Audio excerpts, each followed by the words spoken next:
Hey guys, what's up? So I won this for the opening bid of $29.99, and well, you had to pay shipping. Well, that sucked. And I took a chance on this. And as you can see, the seller's pictures are what I call shiz. You can't see any kind of detail. You don't know what you have here. It's yeah, let's go to the next picture. And all right, so I see some kind of portrait, and I like to collect antique portraits, or portraits on porcelain. And so you really can't see any detail. This is the actual seller's pictures. Let's go to the next one. And I can't make heads or tails out of what I'm getting here. It looks like a bowl with some kind of rickety-roo. and that's the only thing I can think of calling this, rickety-roo. I don't know what the hell. Yeah, it looks like some kind of stand, but it looks twisted and gnarly. And so I'm hoping that this is antique French porcelain, and I'm hoping that this is not broken. So let's open it up and actually see what the heck this is and investigate. I took a chance on it, and as you can see, it is very, very blurry. The image is blurry on it. It's really, really hard to discern. So, all right, let's get to it. Let's get to it. So taking a chance on something like this is really stupid. I'm trying to get my gloves on. And yeah, it's not smart when the seller doesn't really know much about something and doesn't give it a good description, if you know what I mean. And so you're taking a chance, a $50 chance, after shipping is said and done. And I did ask them nicely to please make sure they pad this very well, because it's supposed to be big, like dinner plate size big, and about 6 inches tall. So hopefully they packed it right. So that's why we're documenting this box opening, to make sure everything is okay. And all right. Okay, so we have packing peanuts. Check. And that's actually an important thing when you have something that's very fragile. And I'll be back in a second. All right, so I dumped enough packing peanuts into another box where I can try to get this out. Now, a lot of people hate packing peanuts, but I think that they're the best way to pack fragile things with. If you stuff it with just wadded up paper, a lot of times it takes impact. These things fall from heavy conveyor belt, from high up conveyor belts in the post office, and these packing peanuts take impact instead of your item. So far so good. All right. Oh boy. All right, let's get this opened and check it out. So we do not know what we're getting here. Now, hopefully, this could be French, Austrian, German, or those are the ones I want it to be, but mostly French, or like Czechoslovakian or something like that, maybe even Italian. Again, the seller's pictures you saw were garbage, and I suspect that's the reason why I'm the only one that bid on it. I'm sure people seen it, but they didn't want to take a chance with blurry pictures to pay $50 for something. It could work in my favor. And so far, this person really, really went through a lot of trouble to pack this. Now, believe it or not, I'm actually glad I got this amount of bubble wrap, and you want to know why? Okay, don't laugh. I'll tell you the truth. The bottom panel of our bathroom window, it had like a double layer of glass, and one of the layers of glass is broken out, and it's freezing in our only bathroom. We only have one bathroom in our house. And I said to my husband, I wonder if bubble wrap, if you tape on bubble wrap to the window, it'll keep the cold out. And I Googled it, and sure as shit, they said a trick or a life hack for keeping drafts out is by attaching a couple of layers of bubble wrap to your window. And something about you paint this over with some kind of glycerin and stick it to the window, and it'll actually stick on your window and cling.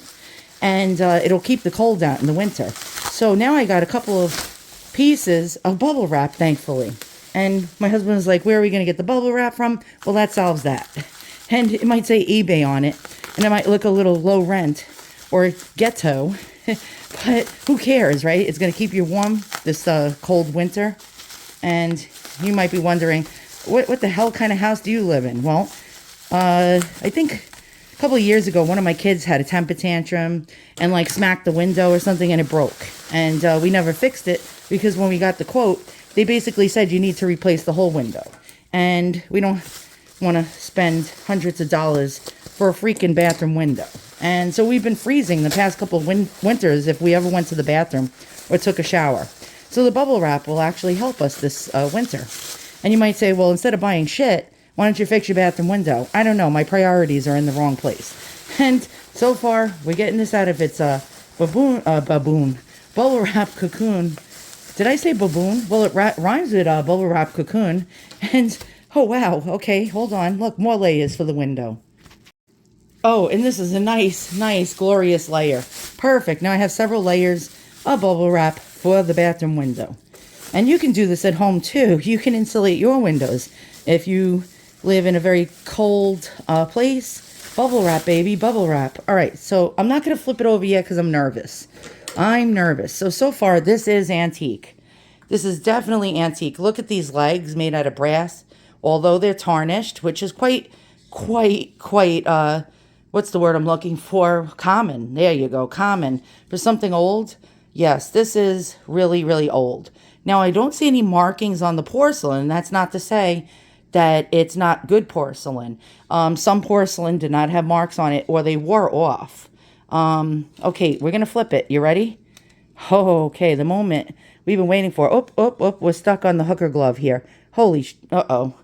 Uh-oh, I can't see how to get this off. Uh-oh. Oh, no, seriously, I'm really stuck. Well, shit. Oh, no, I forgot. YouTube can shut me down for saying that word. Oh, God. Here we go. Well, holy Cleopatra, I'm stuck. Oh, no, now this one's... Oh, no, we're off. Hold on, I'll be back. I had to figure out how to untangle myself from this mess.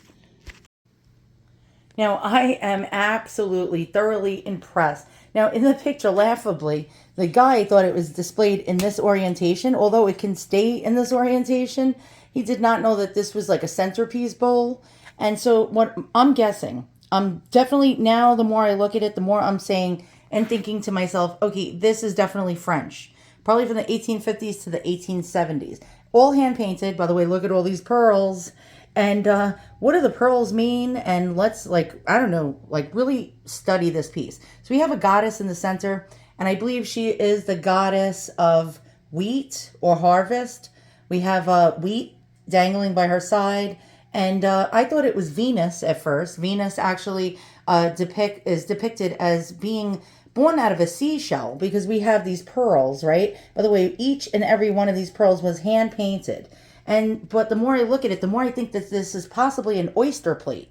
And it was like a centerpiece plate that went like this, not like the guy had in the pictures. And boy, I'm glad I took this this sort of risk, because it actually paid off. Because these are actually unmistakably expensive pieces. This is most likely, now I'm going to guess, it's Palais Royal. Palais Royal pieces or Grand Tour pieces sell for a big bit of money. They made eggs attached to wires like this, brass wires. They made porcelain, they made glass, they made all sorts of things generally, or even mother of pearl, little eggs and stuff like that attached to these wires. Let's flip it over, and we see this really ornate looking wire. It looks almost like a snake.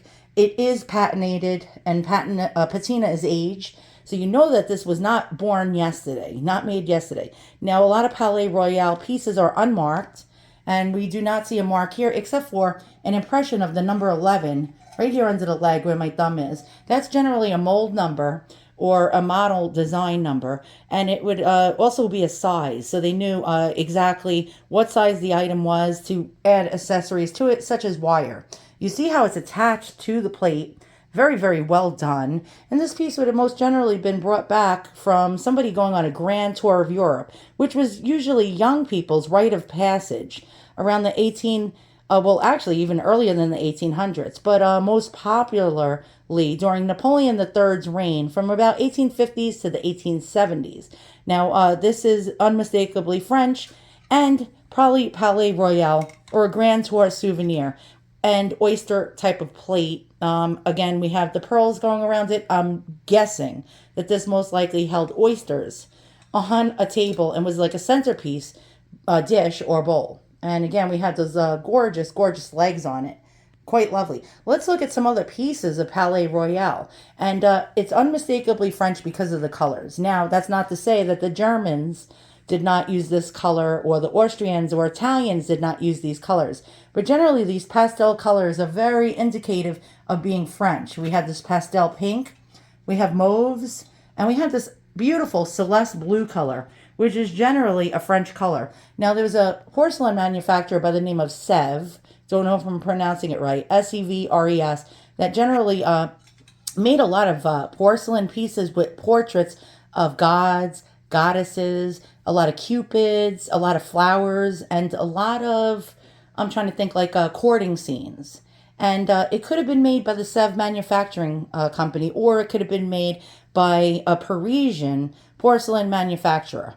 We'll never know since it is unmarked. Generally, some of the marks do fade over time. It was like a stamp with a maker's name on it, and they do actually fade away as these things get old. All right, so let's go to a cutaway and actually check out other pieces of actually Palais Royal porcelain or French porcelain. And here we go. We have, again, really gorgeous, gorgeous, gorgeous goddess, hand-painted. And you can definitely see the brushstrokes in this piece. Let's go ahead and turn it. Yes, you see brushstrokes. This was definitely a hand-painted design. Again, we have the clouds. We have this hand-painted pearl design. And this almost diamond drop design with a raised celeste blue design going around it. Yes. Okay, let's go to the cutaway. Do some actual comparisons and try to find out a value on a piece like this on a stand, which is actually adds to the value. Now, Palais Royal French pieces will generally have this brass type of wire attached to whatever it is that they're attached to. Sorry for all these YouTube notifications. I'm just going to shut the volume off so I get a lot of notifications while I'm making videos. But so we have, again, this twisted wire. Now, it didn't only have to be attached to glass pieces. I've seen it attached to actual porcelain pieces as well. Let's check out some more with this twisted wire and try to get an idea. And here's an opaline glass egg, again, with that twisted brass wire going around it. These are not cheap pieces, although they were meant to be affordable pieces for actually middle class to upper middle class ladies, bringing back pieces from their grand tour of France. You can generally see these twisted wire on their wares. Now here's a teeny tiny little piece with twisted wire that's actually Palais Royal with a hand-painted porcelain in the center with that pastel color going around it. Now this is actually 2 inches by 3 inches. And a piece like this is $218. Let's check out the wire. And there we go. We got that twisted snake type of wire. So this is why I'm guessing that mine is Palais Royal or the Grand Tour type of souvenir pieces. Let's go ahead and look at that. This is actually really lovely. It has little glass, little gemstones or rhinestones on it. Twisted around the bowl. Okay, I think we solved it. Houston, I think we solved what we have. Yes, we have French Palais Royal. Porcelain, footed, probably oyster plate or centerpiece plate. Now, like I told you, it doesn't always have to be attached to a piece of porcelain or glass. This one is gorgeous. Mother of pearl egg attached with twisted wire. Now, this one has not tarnished like mine is tarnished. If I cleaned it up with a little Simichrone, it would actually shine like this. But do I really want to take off patina that's over 120, 150 years old? The answer is no. But you can see these things are not cheap. $1,295 for just an egg. And by the way, this is a tiny little mother of pearl egg, probably about 2 inches across with this little piece of mother of pearl on the bottom of it. Yes, this is very small. It's probably about 2 by 3 inches. Okay, now the more I do research, the more I realize we do have a Palais Royal piece. And this is porcelain. It's a hand-painted egg. They did like egg shapes. And we see this twisted wire going around it made out of brass. And yes, I'm going to go with unmistakably Palais Royal. And that was during the Napoleon III era, which was from the 1850s to the 1870s. This little egg over here, which is 5¼ inches by 3, which is, my plate is about actually 9 inches across by about 6 or 7 inches tall, is selling for $525. Some of these Palais Royal pieces weren't even hand painted. As you can see here, this is actually a print that was actually placed in some kind of brass frame and it wore away. So they would actually even use pieces of paper behind glass panels. Look how it is worn away. And so this is actually a piece with brass going around it with little medallions of the trip to the Grand Tour or Palais Royal. You can see all the metal going around it. And again, these are just paper inserts. Here's the bottom of it.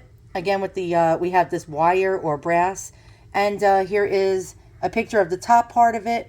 And even with this amount of damage going throughout the piece, we have a price of $671.25. Okay, so what would I sell this for? What price would I place on such beauty? And very old beauty. I would not sell this if I had my Etsy shop still operable. I would not let this go for less than $500 to $800. Again, it doesn't have to be marked. You can generally tell these pieces are French. And again, we have this gorgeous, gorgeous hand-painted portrait of a goddess with pearls and diamond drops and raised Celeste blue paint. We have the brass stand, which is actually in phenomenal, phenomenal condition, although it has patina and age on it. That's quite to be expected. And yeah, it's well made and it's French. It's a Grand Tour holiday piece. Someone brought it back as a souvenir of their trip to France. I highly, highly love it. Well, highly, I was going to say highly recommend it. Well, there's no two alike probably. You'll probably never find another piece like this again. Did I do well for my $52 and change? Well, it ended up coming out to about $55 with tax. By buying it blindly, yes. Does it always work out that way? No. Sometimes I will buy things based on fuzzy pictures and bad descriptions and get burned. It happens quite a bit. Would I take the risk again? I don't know. I'm glad I took this risk. Thanks for watching. I hope you all learned something. And sometimes you can get lucky and sometimes you can get basically unlucky by actually looking at a seller's lousy fuzzy pictures and bad description. But in this case, I won. And I won and I did quite well. So this thing is like 5 or 7 times the amount of value that I paid for it. I believe. I suck at math. All right, guys, I'll see you all soon and so long. Wait a minute. Maybe it's 10 times. Yeah, I told you I suck at math. Tell me in the comments below. So if I paid like $50 for this and this is worth $500 to $800, yeah, I think that's like 10 or 12 times as much. Yeah, I'm gonna go now. I gotta brush up on my math skills. So long.